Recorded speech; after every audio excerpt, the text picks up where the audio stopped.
Normal chicken তো অনেক খেয়েছেন, সুযোগ পেলে কোথাও থেকে রডেলা নিয়ে একবার এইভাবে বানিয়ে খেয়ে দেখুন, জাস্ট জমে যাবে।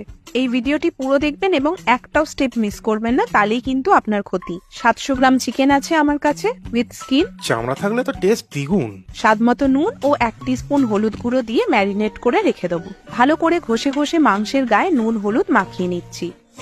6টা বড় পেঁয়াজ নিয়েছি, পাতলা পাতলা করে কুচিয়ে রাখছি। কড়ায় তেল গরম করতে দিলাম, অল্প তেলই নেব কারণ রডেন চিকেন থেকে বেশ ভালোই ফ্যাট বেরোয়। ফোড়নে দেবো 1/2 চামচ গোটা জিরে, 2টো তেজপাতা ছিঁড়ে দিয়ে দেবো।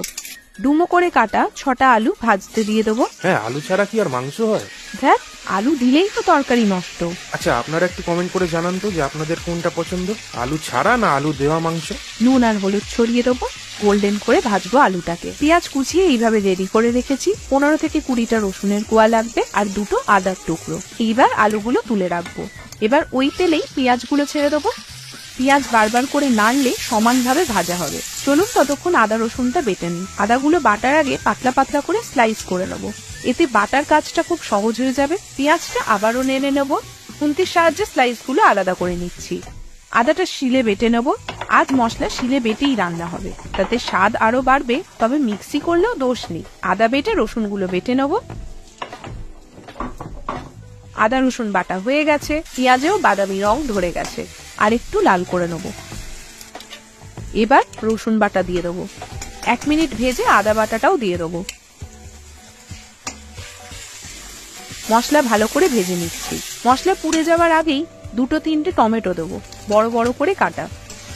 টমেটো দিলে নুন তো আসবেই, তবে মাংসে নুন আছে সেটা বুঝে দেবেন, এতে টমেটো নরম হবে। হালকা আঁচে ধৈর্য ধরে কাজটা করতে হবে। এবার গুঁড়ো মশলার পালা। আপনার স্বাদ মতো লঙ্কা গুঁড়ো দেবেন, আমি তো একটু বেশিই দেবো। আগে যেহেতু হলুদ দেওয়া ছিল তাই আর 1/2 চামচ মতো হলুদ দিলাম। মশলাটা কষাবো ভালো করে, যাতে কোনো কাঁচা গন্ধ না থাকে। আপনারা চাইলে জিরে ধনের গুঁড়োও দিতে পারেন। তেল ছাড়লেই মশলা কষানো রেডি। এবার অল্প অল্প করে মাংস ঢেলে মেশাতে থাকবেন। এইভাবে অল্প অল্প করে মেশালে মাংসের গায়ে মশলাটা সহজেই মাখানো হয়ে যাবে। এখন যেমনটা দেখছেন একদম তেল দেখাই যাচ্ছে না, একটু পরে এর রূপটা পুরোই পাল্টে যাবে। হালকা আঁচে ধৈর্য ধরে কষাতে থাকুন, মাঝে মাঝে ঢাকা দিয়ে রাখুন। মাংস থেকে তেল জল দুটোই ছাড়বে। এই সময় আলুর টুকরোগুলো দিয়ে দেবো, ঢাকা দিয়ে দেবো আবারও। মাংসের নিজের রসেই মাংসটা রান্না হবে। দেখুন কতটা তেলে ঝুলে ভরে গেছে। নিচে ধরতে দেবেন না মশলাটা, বারবার করে নাড়তে থাকবেন। এবার কয়েকটা কাঁচা লঙ্কা চিড়ে বা ফাটিয়ে মাংসে দিয়ে দিন। কষতে কষতে জলটা শুকিয়ে গেছে আর আলুও সেদ্ধ হয়ে গেছে, তাই আলুগুলো তুলে রাখছি। এটা রডেল মুরগি, তাই সেদ্ধ হতে একটু সময় লাগবে। আর কিছুক্ষণ এটা ঢাকা দিয়ে রান্না করব। এই সময় যদি জলটা বেশি শুকিয়ে যায় তাহলে মাঝে মাঝে একটু একটু গরম জল দিতে পারেন। ততক্ষণ গোটা গরম মশলাটা বেটে নিই। চিকেন সেদ্ধ হলে গরম মশলা বাটাটা দিয়ে দেবো, সাথে একটু জল দিলাম।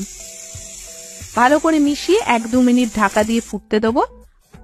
আমাদের কষা রডেল রেডি। সার্ভ করে দেবো। একটু ধৈর্য ধরে রান্না করলে এই স্বর্গীয় স্বাদের জুড়ি মেলা ভার। আমি চললাম, টাটা।